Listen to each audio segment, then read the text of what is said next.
Uy, so agri-trivia po tayo ulit. Ano nga ba ang mga advantages at saka disadvantages sa paggamit po ng mga inorganic na abono? Gaya ng napag-usapan natin nakaraan, kagaya ng urea, muriate of potash, so ammonium sulfate. So, una po sa mga advantage paggamit nito, syempre, yung mga abono na to, mabilis lang natin ma-access sa merkado. So, bili lang tayo dun sa market pag may pera tayo.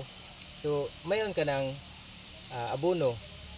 So, pangalawa po, readily available po ang nutrient ng abono na to. So, ibig sabihin, mabilis po siyang ma-absorb ng mga halaman.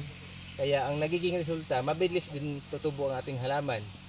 At saka, ang pangatlo po, since ang mga abono na to ay naka-granular form po siya or minsan din mga liquid form na, so mabilis nating i-apply. So hindi tayo masyadong mahirapan sa paggamit nito.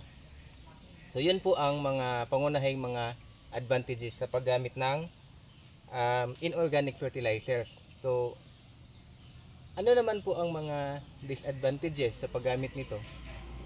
So, meron pa pala itong mga disadvantages. So una po, siyempre mahal siya, di ba? Kaya ang nangyayari, ang mga farmers pag walang pera, since gusto ng farmers na palaguin ang kanyang mga halaman, mapipilitan siyang mangutang. So doon na pumapasok ang issue sa financials ng ating mga farmers. So since mahal, kailangan ng pera para makabili siya, kasi hindi man niya pwedeng pabayaan lang na hindi siya gagamit ng mga abono na katulad nito.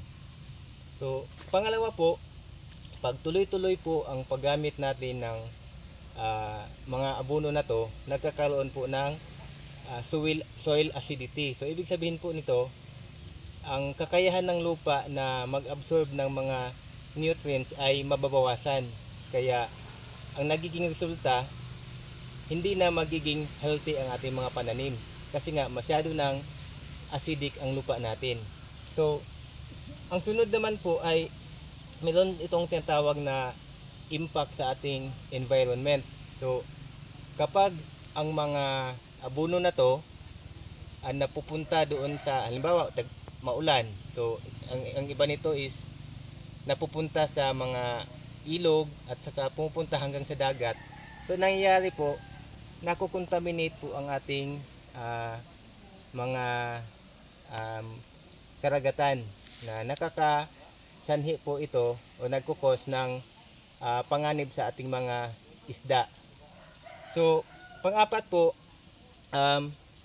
ang tuloy-tuloy din na paggamit ng mga abono na to is nagkakaroon ng hindi magandang soil structure ang lupa. So, ibig sabihin, dito na pumapasok na tumitigas na ang lupa natin.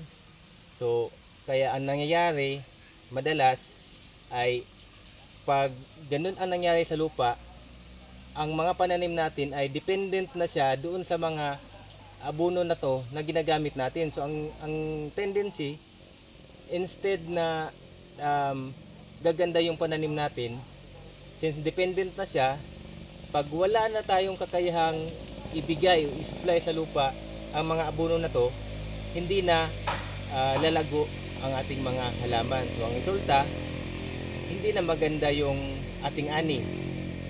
So yun po ang mga pangunahing advantages at saka disadvantages sa paggamit ng inorganic na mga abono. So sana po may natutunan kayo ulit sa ating maikling trivia ngayong araw. Marami pong salamat.